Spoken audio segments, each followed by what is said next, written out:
Hello guys, सबैलाई नमस्कार। म छविलाल पाण्डे। आज म चाहिँ नि चिसोपानी जङ्गलको भिजिट गर्न आएको थिएँ।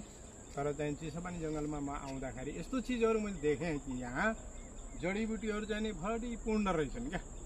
आउँदा आउँदै मैले बाटामा यस्तो चिज देखेँ कि जसको चाहिँ नि यो कडी पत्ता भन्ने चाहिँ नि बुटो हो। अब यो हर देशमा पनि उपयोग गर्छन्। और यहाँ नेपालमा प्रायः यसलाई बोके जामुनो भन्छ। तर बोके जामुनो भन्ने हामीले भनेका हौँ, तर यो चाहिँ नि एकदम पेटको लागि अति राम्रो चिज हो। अब मैले यी हेर्नु पात टिपेँ, अब यो म खाँदैछु। अगर यो जडीबुटी हुन्थेन भने त मैले खान्थिनँ नि। तर मेरो पेटको लागि एकदमै राम्रो हो। और मैले डेलीको चाहिँ नि चावडा पत्ता खाएँ भने, चावडा पत्ता खाएपछि डेली खानुपर्छ। खायो भने पेटलाई हमेसा